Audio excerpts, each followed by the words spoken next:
هو الحبيب الذي ترجى شفاعته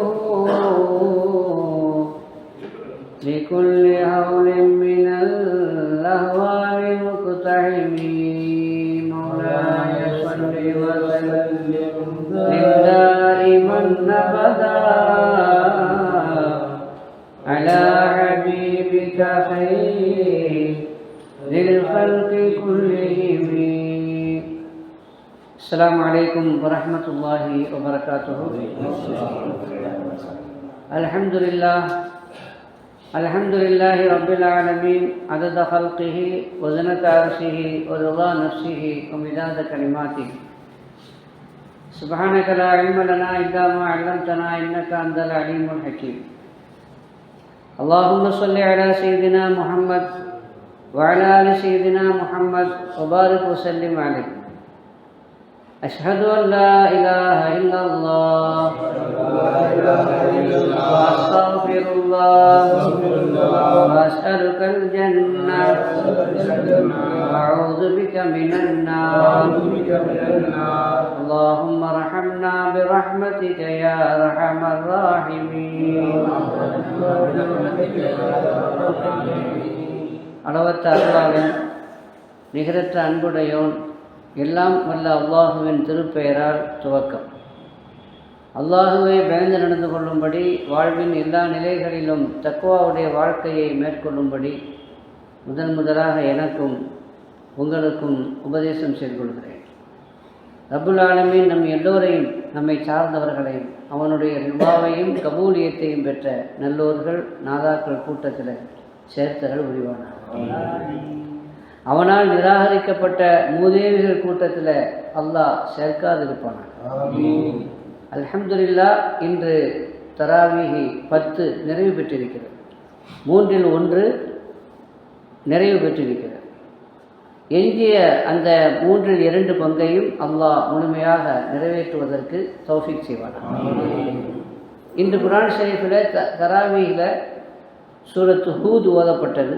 அதே மாதிரி சூரா யூசுப், சூரத்து ராத் தொட்டு வைக்கப்பட்டிருக்கிறது. சூரத்து ஹூத் நபி அலைஹிஸ்ஸலாத்தை பற்றி அல்லாஹ் அதிலே குறிப்பிடுகிறான். ஹூத் நபி மட்டுமல்ல, சாலிஹ் நபியை குறிப்பிடுகிறான். அதற்கடுத்து இப்ராஹிம் அலைஹிஸ்ஸலாம், லூத் நபி அலைஹிஸ்ஸலாம், ஷுஐப் நபி அலைஹிஸ்ஸலாம் எல்லோரையும் அதிலே குறிப்பிடுகிறான். கடைசியில் மூசா நபியையும் அல்லாஹ் தொட்டு நிறைவு செய்கிறான். மூசா நபி பற்றி கூறப்படாத சூறாவே இல்லை. அடுத்து சூரா யூசுப், அதில் முழுக்க அதில் யூசுப் நபி அலைஹிஸ்ஸலாம் அவர்களுடைய முழு சரித்திரத்தை அல்லாஹ் குறிப்பிடுகிறார். வேறு எந்த நபியினுடைய சரித்திரத்தையும் ஒரே இடத்துல மொத்தமாக அல்லாஹ் சொல்லலை. எதை மட்டும் அல்லாஹ் குறிப்பிடுகிறான்? யூசுப் அலைஹிஸ்ஸலாமுடைய சரித்திரத்தை மட்டும் ஒரே இடத்துல வரிசையாக மொத்தமாக நமக்கு சொல்லி காட்டுகிறார். குர்ஆன் ஷரீஃபு எல்லா வகையிலையுமே அது ஒரு முன்மாதிரி, அது ஒரு வழிகாட்டி. அப்படின்னா சிறந்த நாவல், ஒரு நாவல் எப்படி இருக்க வேண்டும், நாவல் எப்படி எழுத வேண்டும், ஒரு சிறந்த நாவலுக்கு குர்ஆனுடைய இந்த சூரா ஒரு அழகான வழிகாட்டியாக முன்மாதிரியாக இருக்கிறது. ஒரு நாவல் அது சுவையாக இருக்க வேண்டும் என்றால், ஒரு நாவல் படிக்க திகட்டாமல் இருக்க வேண்டும் என்றால், ஒரு நாவலை எடுத்து படிக்க தொடங்கினால் முடிக்கிற வரைக்கும் கீழே வைக்க முடியாத அளவிற்கு அதனுடைய போக்கு, அதனுடைய வீச்சு அமைய வேண்டும் என்றால் எப்படி இருக்க வேண்டும்? சூரா யூசுஃபில் அதிலே நமக்கு அல்லாஹ் தஆலா கற்றுத்தருகிறார்.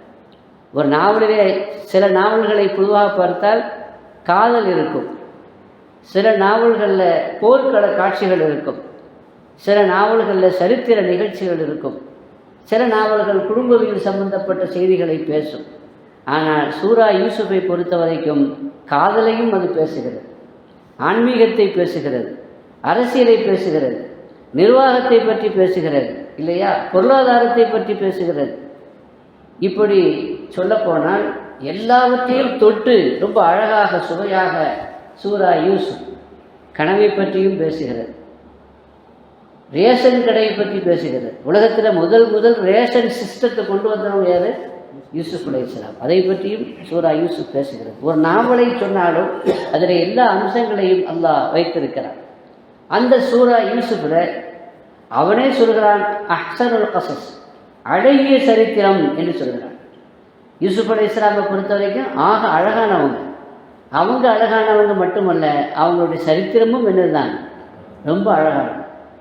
யூசுப் அலைஹிஸ்ஸலாம் எந்த அளவுக்கு அழகானவங்க, எவ்வளோ அழகானவங்க அப்படின்னா, ரசூலுல்லாஹி ஸல்லல்லாஹு அலைஹி வஸல்லம் மேராஜில் 3வது வானத்தில் யூசுப் அலைஹிஸ்ஸலாமை சந்தித்து அவங்களுடைய அழகை பற்றி நம்மள்கிட்ட இந்த உம்மத்துக்கு சொல்லும் பொழுது சொன்னாங்க, நான் யூசுப் அலைஹிஸ்ஸலாமை பார்த்தேன். ஃபைதன் கத்து உழக்கிய சத்ருல் ஹசன், அழகினுடைய ஒரு பாதி அழகு, ஒட்டுமொத்த மனித சமுதாயத்தினுடைய அழகை 2 பங்காக பிரித்தால் அதிலே பாதி அழகு யாருக்கு கொடுக்கப்பட்டிருந்தது?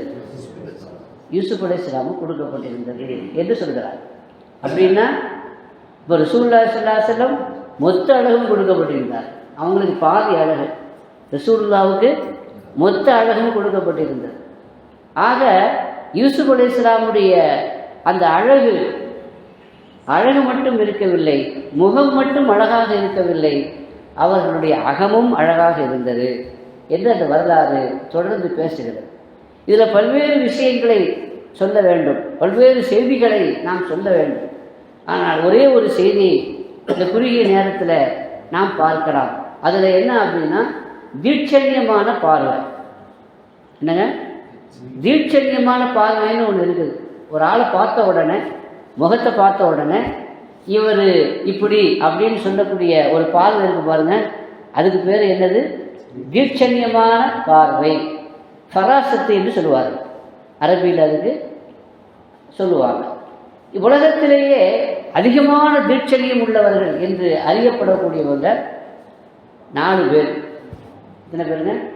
2 ஆண்கள் 2 பெண்கள். ஏன்னா அவங்கள பற்றி குர்ஆனிலேயும் சொல்லப்பட்டிருக்கிற காரணத்தினால் நிறைய பேர் இருக்கிறாங்க. நிறைய பேர், அதாவது விளையும் பேரும் உடையிலே தெரியும்பாங்கள்ல, அது மாதிரி நிறைய பேர் கணித்து சொல்லக்கூடியவர்கள் இருக்கிறார்கள். முகத்தை பார்த்து அவருடைய அனுபவத்தின் அடிப்படையில் இவர் இப்படி இருப்பார் என்று சொல்லக்கூடியவங்க இருக்கிறாங்க. சாமுத்திரிகா லட்சணம் என்று ஒன்று இருக்கிறது.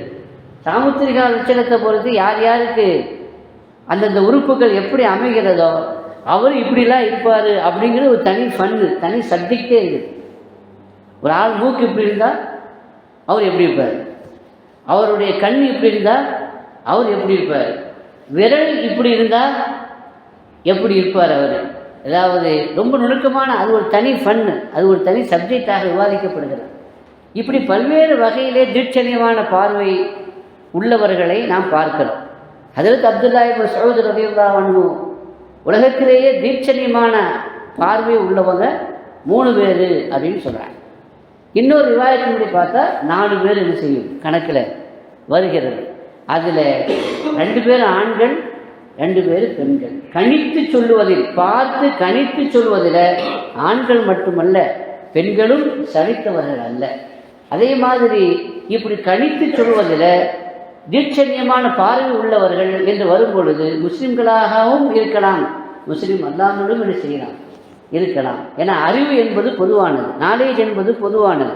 அதே மாதிரி தீட்சண்யமான பார்வை என்பது முஸ்லீம் அல்லாதவர்களுக்கும் கூட இருக்கலாம், நிறைய இருக்கிறது. அரசியல் பார்வை உள்ளவர்கள், அரசியல் தீட்சண்யமான பார்வை உள்ளவர்கள், அவர்களுடைய வெற்றிக்கு பின்னாடி அவர்களுடைய அந்த தீட்சண்யம்தான் இருக்கிறது என்பதை நாம் அறிந்திருக்கிறோம் இல்லையா? இங்கே அந்த 3-4 பேரை மட்டும் நம்ம லேசாக நாம் அறிந்து கொள்ளலாம். ஹஜ்ரத் அப்துல்லாஹ் இப்னு மஸ்ஊத் ரலியல்லாஹு அன்ஹு சொல்கிறாங்க, அதாவது மக்களிலேயே தீட்சண்யமான பார்வை உள்ளவங்க எத்தனை பேருங்க? 3 பேர்னு சொல்கிறாங்க. அதில் ஒரு ஆள் அசீஸ் ராஜா, மிஸ்ரினுடைய அசீஸ் ராஜா. அவர் குர்ஆனில் அவரை பற்றி உண்டான, அவருடைய பார்வை பற்றி உண்டான செய்தி இடம்பெற்றிருக்கிறது. வகால அல்லதி இஸ்தராஹு பின் மிஸ்ர லிஇம்ரஅத்திஹி அக்ரிமி மஸ்வாஹு அஸா அய்யன்ஃபஅனா அவ் நத்தகிதஹு வலதா என்று அவர் சொல்கிறார். யாரை பார்த்து சொல்கிறாரு? யூசுப் அலைஹிஸ்ஸலாமை பார்த்து சொல்கிறார். யூசுப் அலைஹிஸ்ஸலாம் சிறுபிள்ளையாக இருக்கும் பொழுது, என்னங்க, சிறுபிள்ளையாக இருக்கும் பொழுது அவருடைய முகத்தை பார்த்து அவர் கணித்து சொன்ன அந்த வாசகம் குர்ஆனிலே என்ன செய்யப்பட்டிருக்கிறது, இடம்பெற்றிருக்கு. என்ன சொல்கிறாரு? அடிமை சந்தையில் விற்கப்படுகிறார். வரலாறு நமக்கு தெரியும், மீண்டும் அதை சொல்ல வேண்டிய அவசியம் இல்லை இல்லையா? யூசுப் அலைஹிஸ்ஸலாம் கிணத்தை போட்டாங்க. கிணத்தை போட்ட உடனே அதில் வழி அங்கே வந்தவங்க அந்த குழந்தையை தூக்கி அதை விற்கிறாங்க, சந்தையில் கொண்டு போய் விற்கிறாங்க.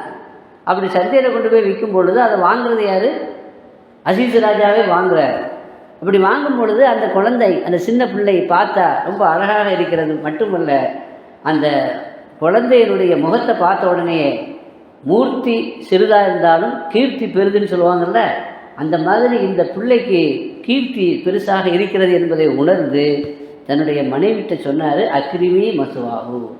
எத்தனையோ அடிமைகள் மாதிரி ஒரு அடிமையாக, ஒரு வேலைக்காரனாக இவரை நடத்தாத, இவருடைய ஒதுங்கும் இடத்தை தங்கும் இடத்தை கண்ணியப்படுத்துன்னு சொன்னார். அப்படின்னா இவர் தங்கக்கூடிய இடம் சாதாரணமான ஒரு இடமாக இருக்கக்கூடாது. விஐபி ஆட்கள் வந்தாங்கன்னா அவங்களுக்கு ரூம் ரெடி பண்ணுவோம். சாதாரண சராசரியான தங்குமிடத்தை நாம் ஏற்பாடு செய்ய மாட்டோம். நல்ல முறையில் உண்டான ஒரு சொகுசான முறையில் ஏற்பாடு பண்ணுவோமா இல்லையா? வேலைக்காரராடி பார்க்காத, அடிமையாக பார்க்காத அவர்களுடைய தங்குமிடத்தை என்ன செய், அக்ரிமி மசுவாகு, கண்ணியப்படுத்து அப்படின்னு சொல்கிறார். மட்டுமல்ல, அதுக்கு என்ன காரணம்னா, ஒரு வேளை இவர் நமக்கு பயன்பெறலாம், அல்லது நமக்கு பிள்ளை இல்லாமல் இருக்குது, நாமளே இவரை பிள்ளையாக வளர்த்து அதாவது வளர்ப்பு பிள்ளையாக மகனாக நாம் ஆக்கி கொள்ளலாம். பொதுவாக சந்தையில் வாங்கிட்டு போனவன் அடிமைன்னு சொன்னால் அவன் வேலைக்காரனை நம்ம பிள்ளையாக தத்தெடுத்து பிள்ளையாக வளர்க்கலாம் என்று அவர் சொல்கிறாருன்னா, அவர் அரசர் பிள்ளையாக எடுத்து வளர்க்கிற அளவுக்குண்டான யோக்கியாம்சம் அவர்கிட்ட இருந்தது, முகலட்சணம் இருந்தது, அகலட்சணம் இருந்தது. அதனால தான் அப்படி என்ன செய்தார், கரெக்டாக அவர் சொன்ன மாதிரி யூசுப் அலைஹிஸ்ஸலாம் சரித்திரம் நீங்கள் படித்து பார்த்தீங்கன்னா, அந்த மிஸ்ரில் அவருடைய நிர்வாகம், மிஸ்ரில் பஞ்சம் ஏற்பட்ட பொழுது இல்லையா, அந்த பஞ்சத்திற்குண்டான நிவாரணம், தீர்வு மட்டுமல்ல பல்வேறு வகையான பயன்பாடுகள், மிஸ்ர் நாடு செழிப்பதற்கு அவர் ஒரு காரணமாக இருந்தார். அசா என் ஃபேனன்னு சொன்னார் பாருங்க, சின்ன பிள்ளையாக இருக்கும் பொழுதே பார்த்த உடனே கணித்து சொன்னாரே நமக்கு பயன்படும் என்று. அது கரெக்டாக அப்படியே என்ன செய்யுச்சுங்க, நடந்துச்சு. ரெண்டாவது ஆள் யாருன்னா செய்தனா அபூபக்கர் சித்தீக் ரலியல்லாஹு அன்ஹு. ஸல்லல்லாஹு அலைஹி வஸல்லம் இந்த உலகத்தை விட்டு போகும்பொழுது தனக்கு பிறகு யார் ஆட்சிக்கு வரணுங்கிறத குறிப்பாக நிர்ணயம் செய்துட்டு போல, வெளிப்படையாக சொல்லலை. குறிப்பால் பல சித்திக்கு நாயகம் தான் வரணுங்கிறது இஷாராவின் மூலமாக சொன்னாங்க. ஆனால் வாய் வழியாக வெளிப்படையாக என்ன செய்யலை, சொல்லலை. ஆனால் உம்மத் சேர்ந்து சஹாபாக்கள்லாம் சேர்ந்து யாரை தேர்ந்தெடுத்தார்கள்?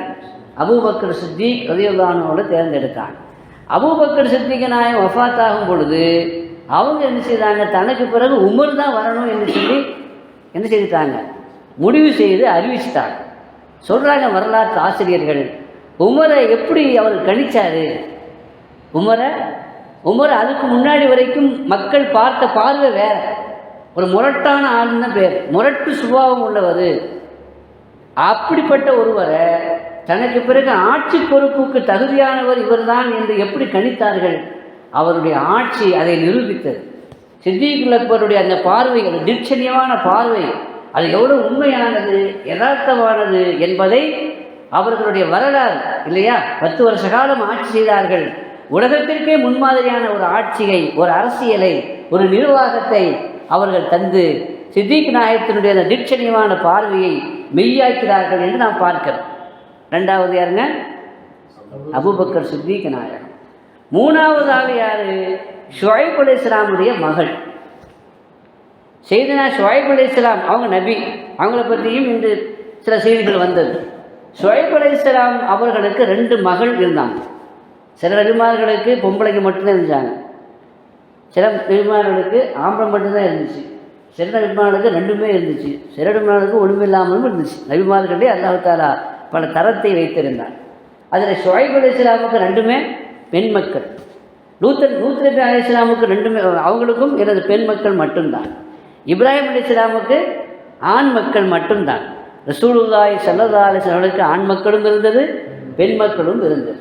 இப்போ ஷுஐப் அலைஹிஸ்ஸலாமுடைய மகள் அவங்க தான் பிற்காலத்தில் ஹஜ்ரத் மூசா நபி அலைஹிஸ்ஸலாமுடைய மனைவியாக ஆகிறார்.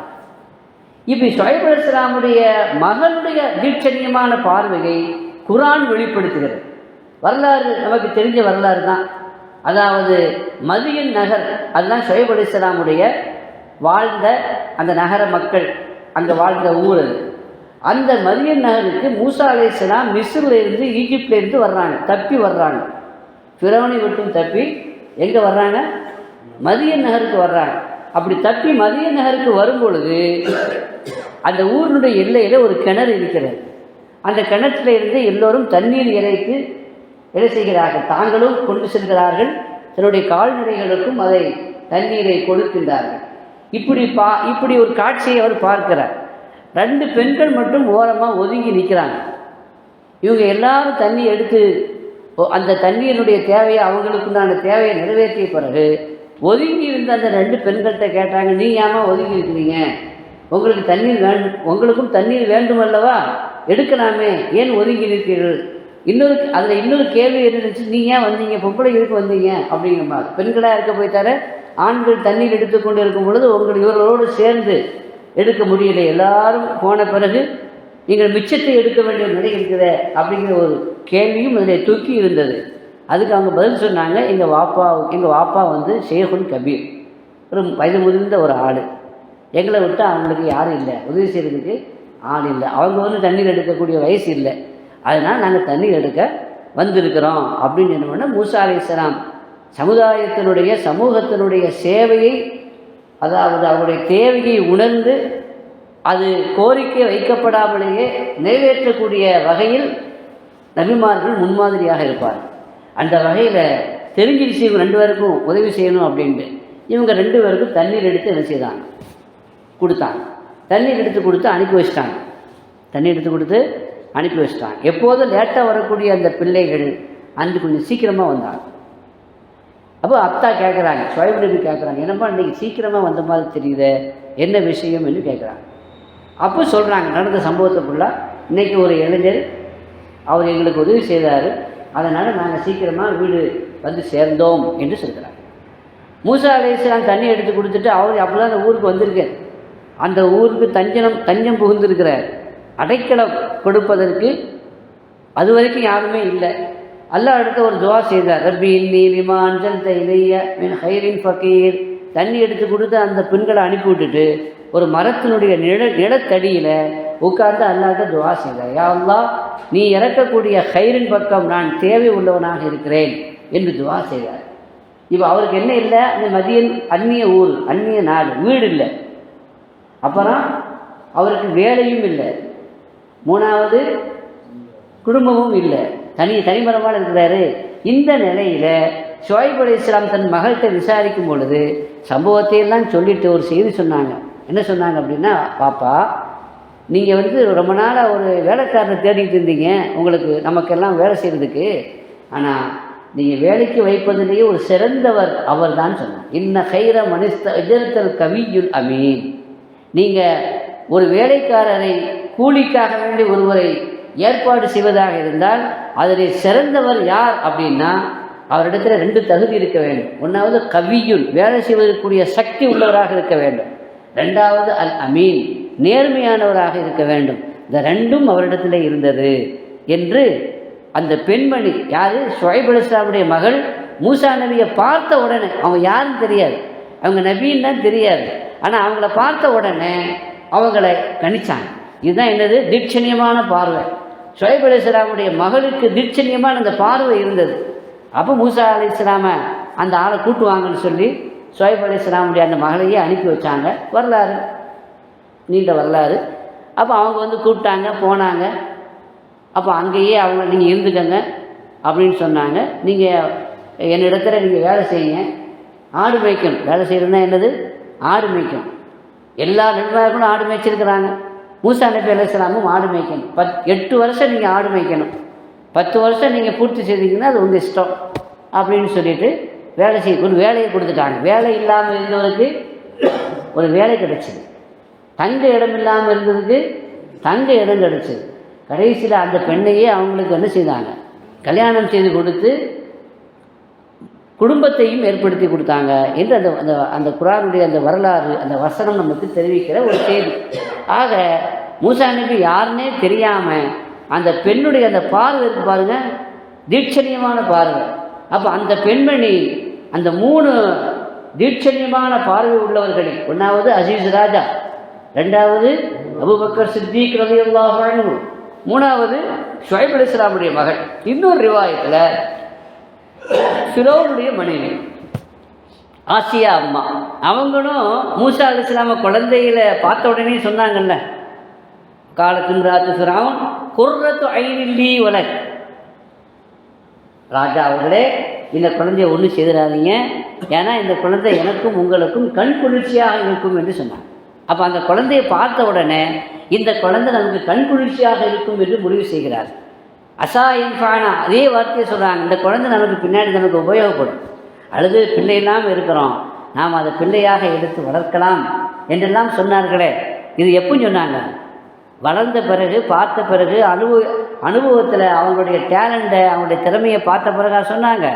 குழந்தையாக இருக்கும் பொழுது, பால்குடி மறக்காத குழந்தையாக இருக்கும் பொழுதே அந்த முகத்தை பார்த்து என்ன செஞ்சிட்டாங்க? கணித்தார்களா இல்லையா? இந்த கணிப்பு தான் என்ன சொல்கிறது? தீட்சண்யமான பார்வை என்று சொல்லுவது. இது தீட்சண்யமான பார்வை அப்படிங்கிறது கடைசியில் யாருக்கும் இருந்துச்சு? ஃபிரௌனுடைய மனைவிக்கும் இருந்துச்சு. அறியப்பட்ட, குரானிலே அறியப்பட்ட, இஸ்லாமிய வரலாற்றில் ஆனால் நிறைய பேர் இருக்கிறாங்க, சிராசத்து தீட்சண்யமான பார்வை உள்ளவங்க நிறைய பேர் இருக்கிறாங்க. இதில் ரொம்ப அதிகமாக பிரபல்யமானவங்க ஹஜ்ரத் இமாம் ஷாஃபி ரலியல்லாஹு அன்ஹு. அவங்க ஒரு ஆளை பார்த்தாங்க, இவர் என்ன வேலை செய்கிறாருங்கிறதே கணிச்சிடுவாங்க. இவர் என்ன வேலை செய்கிறாருங்கிறத கணிச்சிடுவாங்க. ஒரு இடத்துல இருந்தாங்க, அப்போ ஒரு ஆள் கடந்து போனார். அப்போ தன்னுடைய மாணவர்கிட்ட சொன்னாங்க, இவர் பார்த்தா தச்சராக இருக்கணும், ஆசாரியாக இருக்கணும், அல்லது டெய்லராக இருக்கணும் அப்படின்னு சொன்னாங்க. இவர் மாணவர் என்ன செய்தார்? அவர் பின்னாடியே போய் நீங்கள் என்னங்க செய்கிறீங்க, அப்படி உங்கள் தொழில் என்னான்னு கேட்டார். முதல்ல தச்சராக இருந்தேன், இப்போ டெய்லராக இருக்கேன். ரெண்டையும் சொல்லிட்டாங்களா? பார்த்த உடனே சொல்லிட்டாங்க. அதே மாதிரி ஹஜ்ரத் இமாம் முஹம்மது பின் ஹசன் அஷ்-ஷைபானி அவங்களும் இந்த மாதிரி தீட்சண்யமான பார்வை உள்ளவங்க என்று வரலாற்றில் வருது. 2 பேரும் உட்கார்ந்துருக்கிறாங்க. யார்? இமாம் ஷாஃபியும் உட்கார்ந்துருக்கிறாங்க, முகமது பின் ஹசன் அஷ்-ஷைபானி அவர்களும் என்ன செய்கிறாங்க? உட்கார்ந்துருக்கிறாங்க. அப்போ ஒரு ஆள் கடந்து போகிறார். அப்படி கடந்து போகும் பொழுது ஒரு ஆள் சொல்கிறான், இந்த 2 பேருக்குமே தீட்சண்யமான பார்வை இருக்குது, இவரை பற்றி கேட்போம், இந்த 2 பேர்ட்டையும் கேட்போம், என்ன சொல்கிறாங்கன்னு பார்க்கலாம் அப்படின்னு டெஸ்ட்டுக்காக வேண்டி முகமது பின் ஹசன்கிட்ட போய் கேட்டப்போ அவர் தச்சன்னு சொன்னாங்க. இமாம் ஷாஃபிகிட்ட போய் கேட்டப்போ அவர் டெய்லர் அப்படின்னு சொன்னாங்க. 2 பேருமே கடைசியில் அங்கே போய் விசாரித்து பார்த்தா, முதல்ல நான் தச்சனாக இருந்தேன், இப்போ நான் என்ன செய்கிறேன்? டெய்லராக இருக்கிறேன். முகத்தை பார்த்த உடனே அவன் என்ன தொழில் செய்கிறான் என்பதை கூட துல்லியமாக கணிக்கக்கூடிய அளவிற்கு ஹஜ்ரத் இமாம் ஷாஃபி ரலியல்லாஹு அன்ஹு அதில் ஒரு திறமைன்னு சொல்கிறத விட, டேலண்ட் அப்படின்னு சொல்கிறத விட ஒரு அருள் பார்வை உள்ளவர்களாக இருந்தார். 2 இருக்குது. தீட்சண்யமான பார்வைங்கிறது டேலண்டில் சொல்லலாம், சாமுத்திரிகா லட்சணத்தை பார்த்துன்னு சொல்லலாம், ஒருவருடைய அங்க லட்சணங்கள் எப்படி இருக்குதுங்கிறத பார்த்து இவர் எப்படிப்பட்டவருங்கிறத என்ன செய்யலாம். அந்த திறமையும் இருந்துச்சு யாருக்கு? இமாம் ஷாஃபிக்கு. அருள் பார்வை பார்க்கக்கூடிய அதுவும் இருந்தது.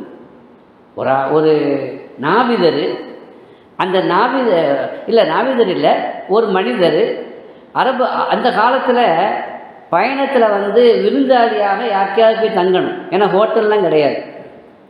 நல்ல அஹ்லாக் உள்ளவனாக இருந்தால், நல்ல பண்புள்ளவனாக இருந்தால் வந்திருக்கக்கூடிய விருந்தாளிக்கு எல்லா முறை என்ன செய்வார்? கவனித்து அனுப்புவார். அரபுகளில் விருந்தோம்பல் பிரபல்யமானது. அது அவங்களுக்கு பெருமையாகவும் அவங்களுடைய கண்ணியத்திற்கு அது உகந்ததாகவும் இருக்கும். அதனால் அரபுகளுடைய விருந்தோம்பல் பிரபல்யமானது. இப்போ அந்த வகையில் ஒரு ஆள்கிட்ட விருந்தாளியாக என்ன செய்கிறாங்க? போய் இறங்குறாங்க. அப்படி இறங்கும் பொழுது அவருடைய முகத்தை பார்த்தா அவர் அவ்வளோ அதாவது கண்ணியமான ஆளாக தெரியல, அவங்களுக்கு அவ்வளோ கண்ணியமான ஆளாக தெரியல, ஆக ஒரு கேடுகட்டவன மாதிரி தெரிஞ்சுது. ஆனால் அந்த ஆள் நல்ல உபசாரம் பண்ணார். இவரை யாரை? இமாம் ஷாஃபி அவர்களை நல்ல கண்ணியப்படுத்தினார். ஒரு விருந்தாளிக்கு எப்படியெல்லாம் கண்ணியப்படுத்தணுமோ அப்படியெல்லாம் கண்ணியப்படுத்தி நல்ல சுவையான உணவு சமைத்து தயாரித்து கொடுத்து அழகான முறையில் தங்குமிடத்தை ஏற்பாடு செய்து படுப்பதற்குண்டான எல்லா வசதிகளையும் செய்து கொடுத்தார் அவர். இமாம் ஷாஃபி முடிவு பண்ணாங்க, நாம் படித்த இது வந்து சாமுத்திரிகா லட்சணம் இல்லையா? நாம் படித்த அந்த விதிகளின்படி இவர் மோசமான ஆளாக இருக்கணும். ஆனால் இவர் நேர் மாற்றமாக ரொம்ப நல்லவராக இருக்காரு அப்படின்னா நம்ம படித்த புத்தகத்தெல்லாம் குப்பையிலத்துக்கு போட வேண்டியதுதான் அப்படிங்கிற அளவுக்கு அவங்க என்ன செஞ்சுட்டாங்க, தீர்மானத்துக்கு வந்துட்டாங்க. எல்லாம் முடிஞ்ச பிறகு ரொம்ப ரொம்ப தேங்க்ஸ் அப்படின்னு சொல்லிட்டு காலையில் பயணம் புறப்படுறாரு. பயணம் புறப்பட்டோடனே நில்லுன்னா அவன் யார் இந்த விருந்து உபசாரம் பண்ணல அவன் நெல்லு அப்படின்னா. இது உங்கள் அப்பனுடைய வீடான்னு கேட்டான். இது உங்கள் அப்பனுடைய வீடா? வந்த பிசாமல் வந்த சாப்பிட்ட தங்குன போகிற அத்தனைக்கும் பில்லு கொடுத்துட்டான். நீ சாப்பிட்டதுக்கு உண்டான பில்லு, தங்குறதுக்கு உண்டான பில்லு, இப்படி எல்லா வகையான பில்லையும் கொடுத்து மரியாதை இது கட்டிட்டு போன்னு சொன்னான். அப்படி தான் விளங்குச்சு. ஏன்னா அரபுகள்கிட்ட விருந்துக்கு என்ன செய்கிறது இல்லை, இந்த மாதிரி பில்லாம் கொடுக்குறது இல்லை. அப்போ இமாம் ஷாஃபி நம்ம படித்த படிப்பு வீணாகலை, இவன் இந்த நிலையில் தான் இருக்கிறாங்கிறத சொன்னாங்கன்னு அடிச்சுனா நம்ம வரலாற்றோட பார்க்கிறோம். ஆக சில தீட்சணியமான பார்வைங்கிறது அந்த சாமுத்திரிகா லட்சணத்தை வச்சும் என்ன செய்யலாம், அந்த டேலண்ட்டும் இமாம் ஷாஃபிக்கு இருந்தது.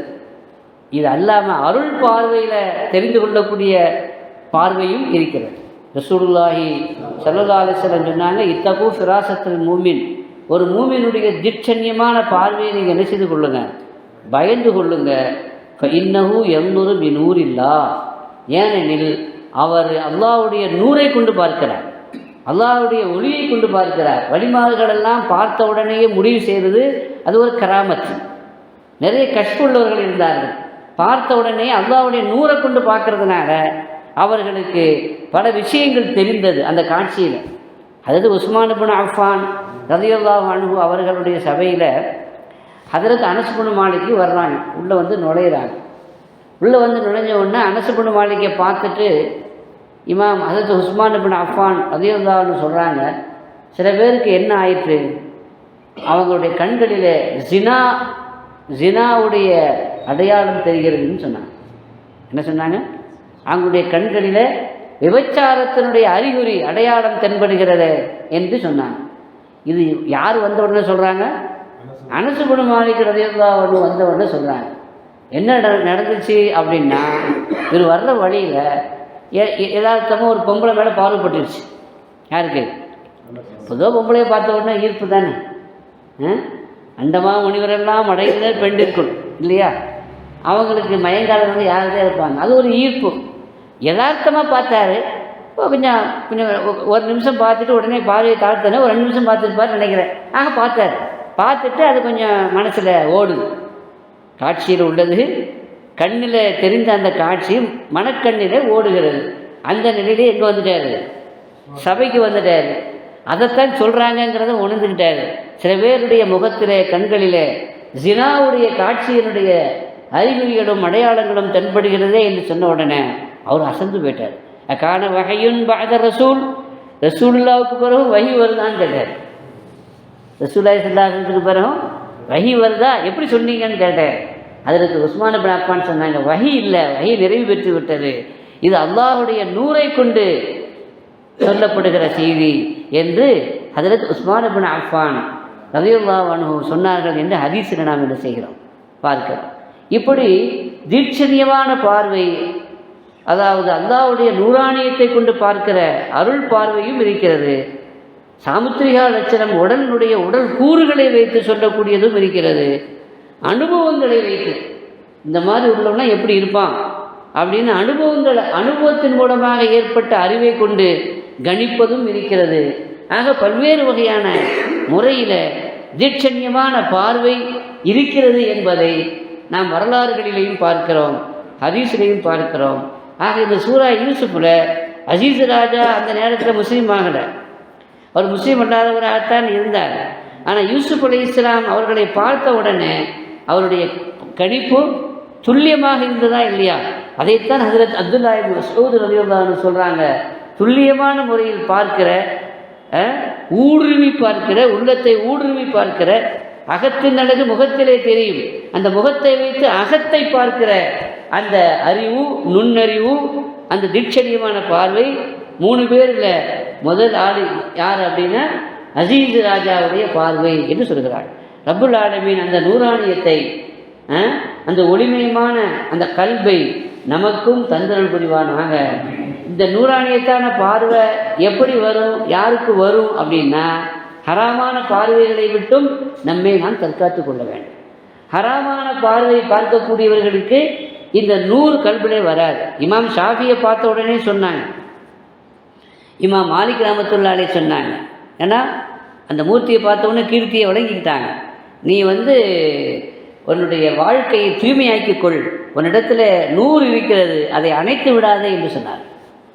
ஷகௌத்து வக்கீஅன் பி சூஇ ஹிஃப்தி, வக்கீங்கிற உஸ்தாத் இமாம் ஷாஃபி அவர்களுடைய உஸ்தாத்தை போய் ஹதரத் இமாம் ஷாஃபி ரலியல்லாஹு அன்ஹு போய், எனக்கு ஞாபக சக்தியில் கொஞ்சம் இடையில என்ன ஏற்படுது, ஹலல் ஏற்படுது, சில இடையூறு ஏற்படுகிறது, துவா செய்யுங்கன்னு சொல்லி நான் சொன்னேன். ஷகௌத்து வக்கீஅன் பி சூஇ ஹிஃப்தி ஃபௌசானி பி தர்கில் மஆசி என்று ஹதரத் இமாம் ஷாஃபி பாடுகிறார்.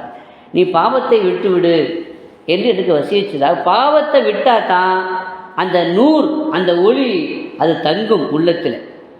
அது உள்ளத்திலே தங்கினால்தான் அதை கொண்டு எல்லாவற்றையும் என்ன செய்ய முடியும், பார்க்க முடியும். அந்த பார்வையை, ஹராமான பார்வையை விடுவதற்குண்டான பயிற்சி களம் தான் ரமலானுடைய மாதம். குறிப்பாக அந்த மாதத்தில் நம்முடைய பார்வைகளை அடக்கி, ஆசைகளை அடக்கி நம்முடைய உள்ளத்தை பாதுகாக்க வேண்டும். அல்லாஹ் அத்தகைய தௌஃபீக்கை எனக்கும் உங்களுக்கும் தந்தல் புரிவானாக. பிஹக்கி சய்யிதினா முஹம்மத் வ ஆலி சய்யிதினா முஹம்மத் ஸல்லல்லாஹு அலைஹி வஸல்லம். வ ஆகிரு தஅவானா அல்ஹம்துலில்லாஹி ரப்பில் ஆலமீன்.